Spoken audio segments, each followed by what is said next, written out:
BBC Radio Shropshire with Mark Elliott. Welcome to the 7 o'clock show on BBC Radio Shropshire. Every Wednesday to Friday night we try and bring you a load of stuff that you can get involved in. Stuff in the community, run by people in the community, or at least coming to your community, to a place round the corner from you that you can engage with, whether it's volunteering for it, learning a new skill, whether it's going to see something spectacular, or joining in and just finding out more about where you live. And that's kind of what we're going for tonight, and not just finding out more about the locality. The University of the Third Age aims to teach you plenty. We'll learn about that and the benefits of twinning a little bit later on. And we're going to be learning all about u3a, or the University of the Third Age, shortly, which exists all over the country but has a presence here in the county that you can engage with and get involved with. It sounds fantastic, and we've got two brilliant people, Jonathan and Alwyn, to come in and explain it to us. First set of guests I've got to introduce you to tonight, and we have some brilliant people on the show. Jonathan Mutch and Alwyn Winter. Hello. Hello. Hello. Now, University of the Third Age, what is it? Well, it's not what you might think it is. It's not a university at all. The u3a, as it's called, is different from most other adult learning organisations. Rather than paying for people to teach, we encourage members to share their knowledge and talents with other members. So what So it's sort a of self-help. things? Okay. It's absolutely a So self-help group. You teach each other? Yes. Oh, okay. Well, if Jonathan explains about a group, Yeah. then we can take it from there, perhaps.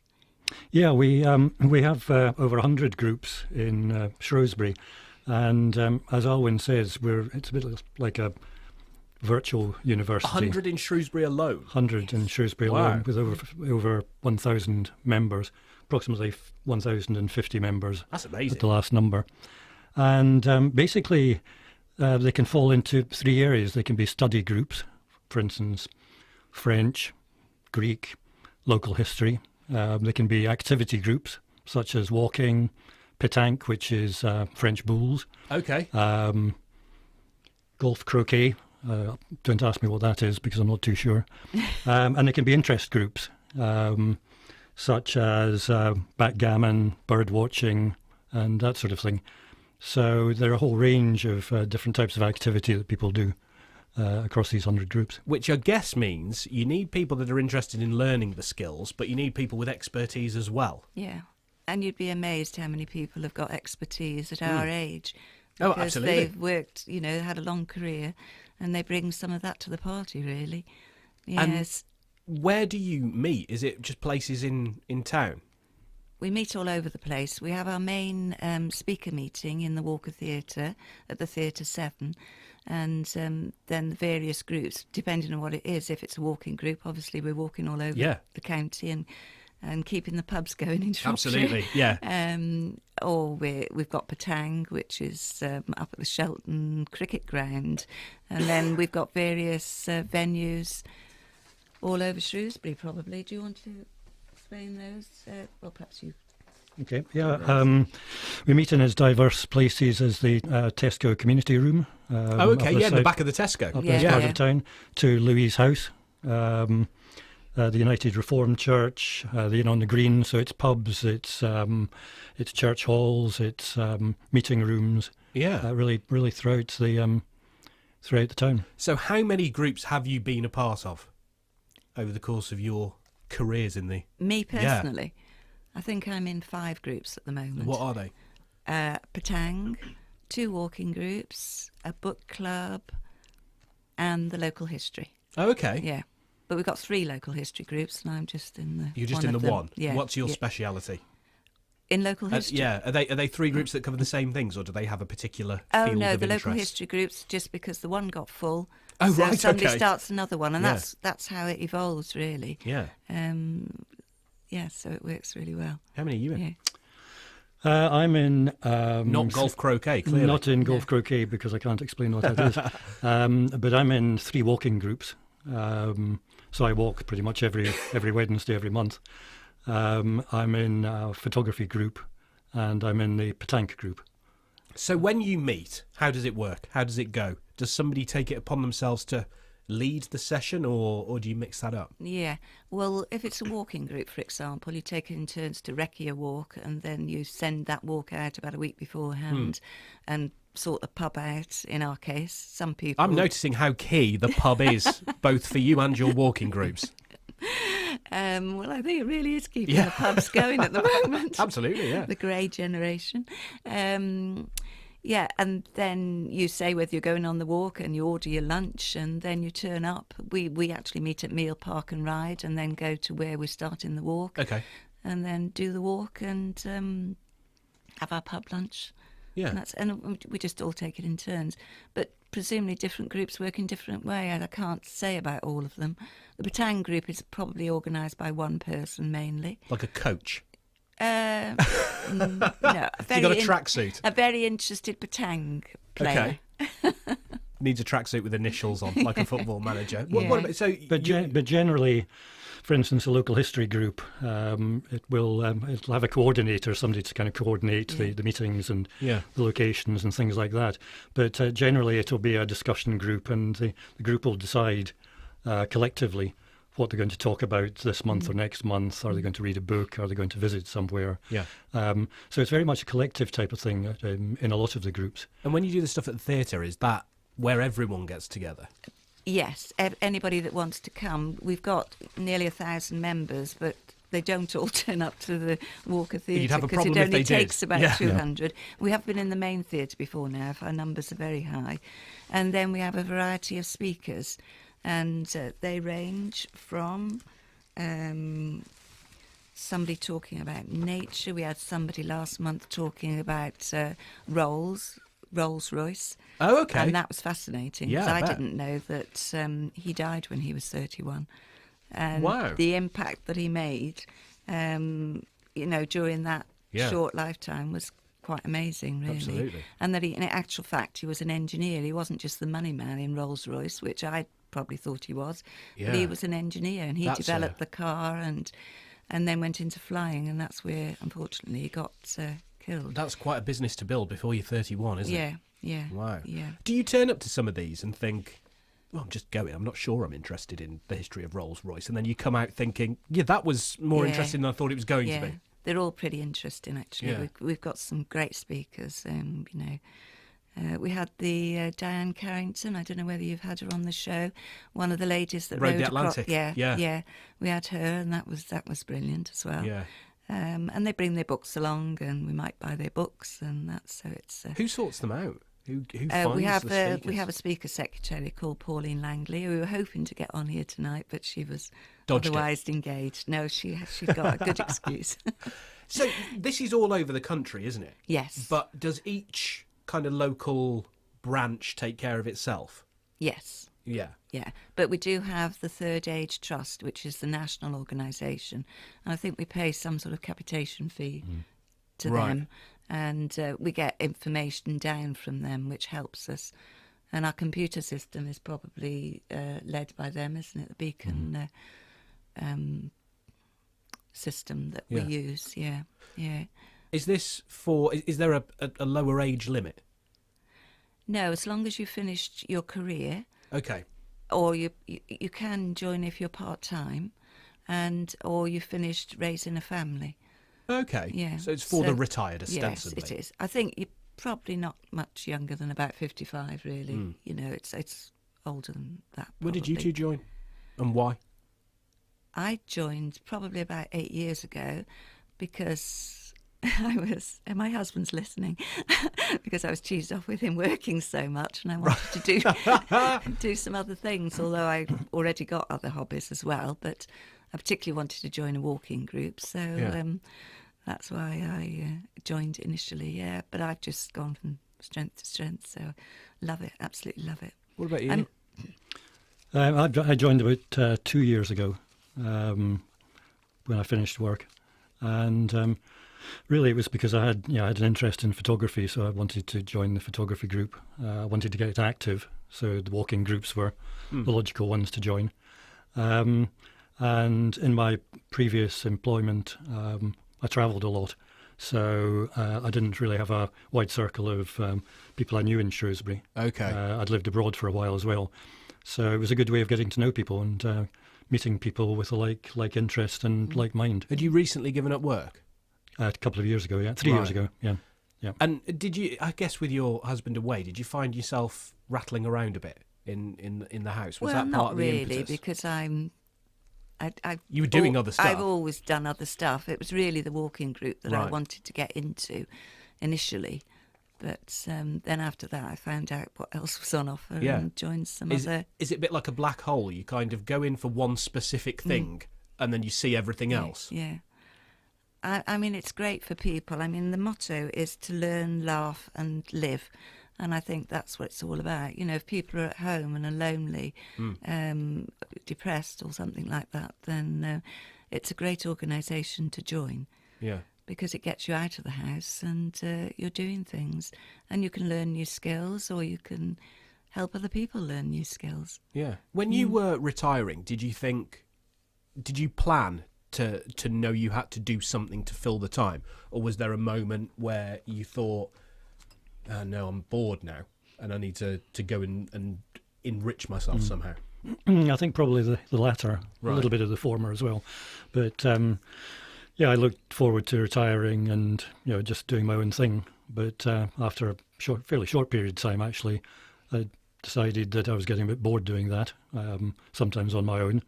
So, joining an organisation like the u3a with a lot of like-minded people was kind of the logical thing to do. What was your job? I was a human resources director in a large American multinational company. So that's quite stressful, quite senior, I would imagine. You're travelling around a lot. And then does it literally go from that, where a job can be quite all-encompassing, because people's careers are, to nothing? Or did you kind of phase out?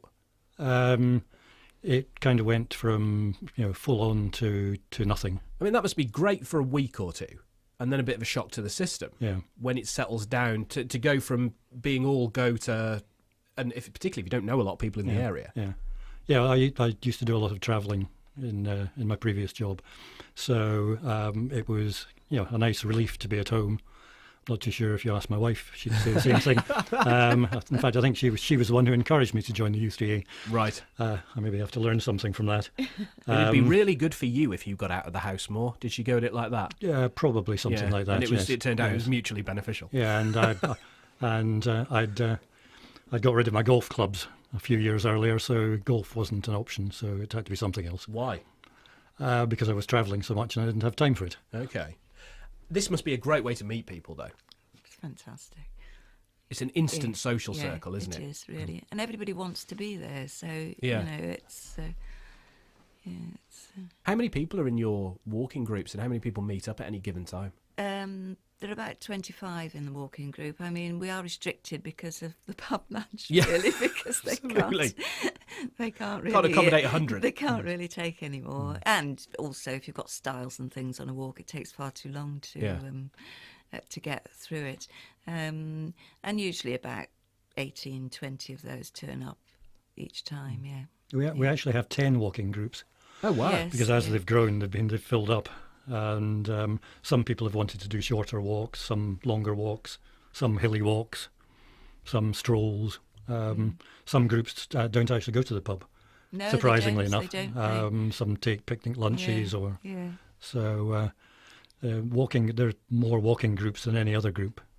In actual fact, I'm going to ask you about the type of people who lead the courses. BBC Radio Shropshire, in conversation with Jonathan Mutch and Alwyn Winter from the University of the Third Age in Shrewsbury tonight. We were just having a chat about the speakers you've got coming up. What's your itinerary like? You do this once a month, is that right? Yeah, we do it once a month, except we have a New Year's party in January and we don't have a speaker in August. But some of the speakers we've had already are people like Steve Jones, one of the street pastors, and Kathy Sabin, whose tennis is really for everyone. They've just all been good, haven't they? yeah. Coming up, we have somebody in December, I think it is, talking about the moon landings. Oh, wow. Yeah, As it's the anniversary yes. of the Yes. first moon landings. Next March, we have a group coming from the Sabre project, which you may have heard of. It's a group of fire service personnel who take fire engines to Romania every year. Oh yeah, yeah. So they're presenting in March, I think it is. So A lot of local stuff as well. I mean, Kathy is from Shropshire, was head of the LTA. Yeah, You know, these are local people doing great things, aren't they? Yeah, that's right. Yeah. And local history is in a similar vein. Do you find that that's a key interest? People finding out about where they live, is that must be really popular? Those groups. Yeah. We had a presentation, and I can't recall the guy's name, who talked about the first people who sailed on the Mayflower across to the States way back when. Yeah. Who came from somewhere near Mutch Wenlock. Okay. Wow. And that was very interesting because I'm sure a lot of people didn't know that. Is it important when you stop working or don't work as much to keep learning things? And I mean specifically keep picking up new skills and new information, and not kind of, not rest on your laurels is the wrong phrase, but you know what I mean. Vegetate. Well, I wouldn't put it quite as bluntly, but yeah, absolutely. Well, I think it is. I think, the more you keep your mind going and doing physical things as well, the better it's going to be for yourself, isn't it?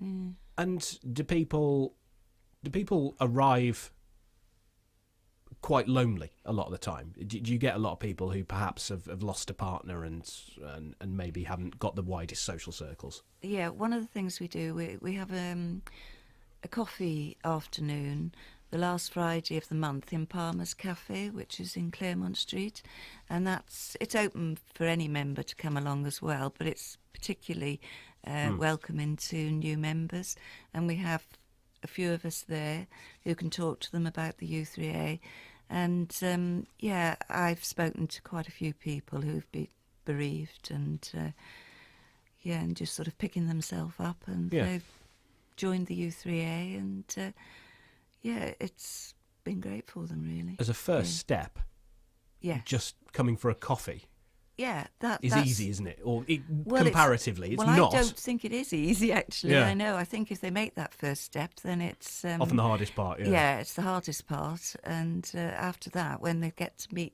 like-minded people as well, and find out that there's something for them to do and to get out there and that. Who is it that takes your photography course, by the way? Is it somebody who's had a career in that? No, we all just learn from each other. Okay. There are some more experienced than others, and they will lead a discussion on, for instance, lenses or something like that, darkness, light, etc. So there's nobody that's a particular expert. So we're all really just learning amongst ourselves. We go away and we practice some of the things that we talk about at our monthly meetings. Yeah. So it's not as if we're being taught; we're learning together. You must be surprised with the expertise that emerges, though. Oh, it never ceases to amaze from people. Me, really. What sort of people have you got that you draw on? Well, everybody that joins the u3a has got something to give. Yeah. Really, one way or another. Difficult to pin it down, really, isn't it? But some people have, have done some really Yeah, I set jobs up a classical music appreciation group, or I helped a group set up to talk about classical appreciation. And it was set up because one particular member had a keen interest, had quite a wide collection of classical music, and really wanted to listen to classical music and discuss it with other people. So in that case, he'd be kind of leading the discussion. Yeah. But again, everybody would be learning by listening, and maybe reading a bit about the writers of the music and that kind of thing. Were you a fan of classical music before? No, I'm not a member of that group. Okay. But part of my main role on the committee is to help set up new groups. Ah, right. So, for instance, this year we've set up 13 new groups. So I get involved in the beginning in getting the group set up. So I get to know a little bit about what they're doing. Yeah. And then I kind of pull out of the group. What criteria do you have to meet to get a new group or a new topic approved? Enough people enough people interested to make it a worthwhile group.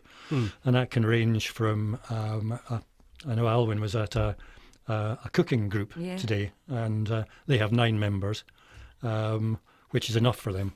Yeah. Whereas the walking groups will have 20 or 25 members. One of the local history groups has got over 50 members. And the group themselves have decided we can cope with that number of people. Yeah. Other groups will say, French conversation, for instance, we can only cope with 6 or 8 people in our group.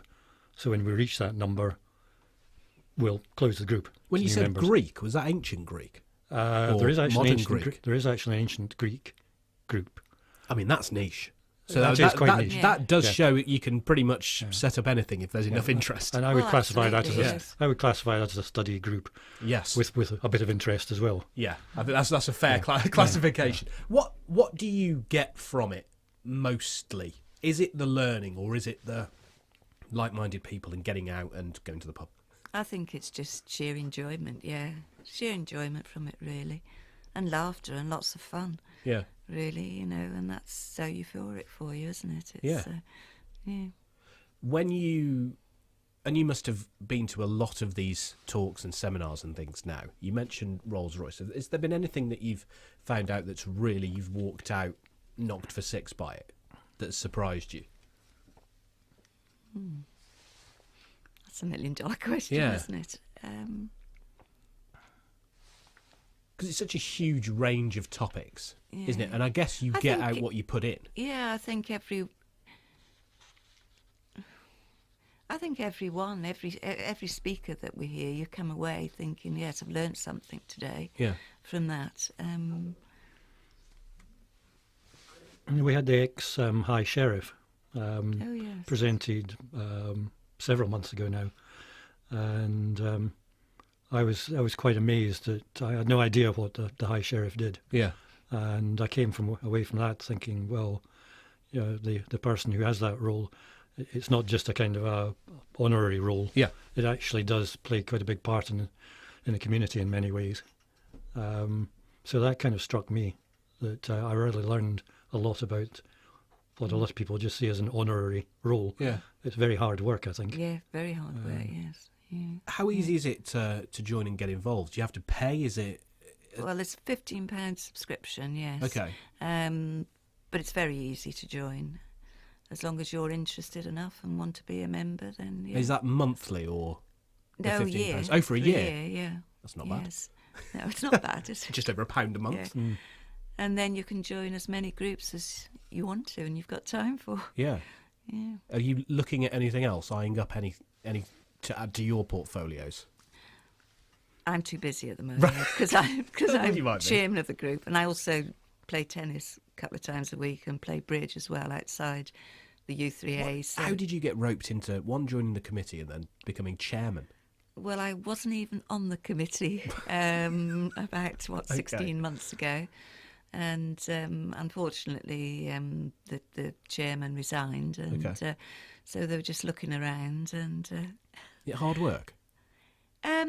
it's very enjoyable. I love it. I mean, I'm visiting as many groups as I can whilst I'm in the chair, which is a 3-year stint. Okay. And like today, I've been to the cooking group, and we started about 10 o'clock, and the lady whose house it was, she organised what we're going to cook, and it was Vietnamese today. So Oh, wow. we've had the most beautiful lunch. Have you ever cooked Vietnamese before? No. Wow. So it was lovely. So she gets the recipes and all the ingredients, and then we prepare everything and enjoy the meal Yeah. at lunchtime. So I've had a lovely day. Absolutely. today. Yeah. Yes. Can't eat anything Yeah. else though now. And I've been to one of the photography groups as well. I don't know if it was yours or not. And a lot of that was way above my head. But really, that opened my eyes as well to what they could do. Absolutely. They say the camera doesn't lie, but I'm not convinced about that anymore. No, I hope I don't look how I look in pictures. I've got to be honest. I bet you get a preview then if you're involved in setting up new groups. Is there anything you look at and think, yeah, I'd quite like to get involved in that next? Yeah, there are, in fact. I was just looking at the list of new groups that I'm working on at the moment. And, well, they range from yoga and line dancing to five-a-side football. So those are 3 activity groups. Yeah. We've got somebody wanting to set up a Monopoly group because we're going to have a Shrewsbury version of Monopoly by Christmas. Somebody's come to me in the last few days to talk about setting up a group to talk about quantum theory. Okay. So there's an interesting group, and we'll be interested to see how many people come forward with an interest in quantum theory. And how many leave with a headache. Exactly. And positive psychology. So, some of these are really quite interesting. Yeah. And you can see how diverse it is and how diverse people's interests are. So obviously you can find you online if you haven't got internet access, because we are talking about a more senior age group at times. So where do they find you again? Well, you do find us on the internet. You can find us online. Where else in person? That's a good point. At the monthly meetings at the Theatre 7. Yeah. I mean, I have put leaflets in the music hall, in the tourist information centre, places like that. But we are exploring at the moment social prescribing. Oh, okay. Do you know what that is? Sort of. Yeah. Yeah. Well, that's if somebody goes to a doctor's surgery and they are particularly lonely or depressed or something like that, then the doctor may well refer them to the u3a as something, instead of perhaps taking medication, to join with other people. In all seriousness, this can be a lifeline to people, I guess. Yeah. Or certainly a link to society they wouldn't ordinarily have. Yeah. Must be incredibly rewarding. Yeah. I mean, if you're new to the area as well, it's not just people that are lonely necessarily, but if you're new to an area, it's a great organisation to join. We do some trips as well, which I think Jonathan's got some details of. Well, there is a trips group. They've been to Bletchley Park. They go to National Trust locations, Blenheim Palace, Kedleston Park, which is another National Trust property. They're going to the Worcester Victorian Christmas Market next month. Fantastic. We had a walking group recently, spent 5 days in Italy, walking in the mountains of southern Italy. Nice. So, again, it can be quite wide-ranging groups. We have theatre trips. Yeah. I'm going on a theatre trip tomorrow. What are you going to say? I'm going to see Yes Minister at Theatre Clwyd. Oh, brilliant. So there's a busload of us going, probably 35 people going tomorrow. Yeah. So again, you can see how sociable it is, and absolutely, again, how diverse the trips can be. It's an excuse for a load of jollies, isn't it? It is, yeah. Unbelievable. You're in the pub all the time, and you're going to this. I'm right, trips, I've got to the bottom of it. Thank you very much for coming in. It's been great to hear about it. I think it's fantastic. It's Jonathan Mutch and Alwyn Winter from the University of the Third Age.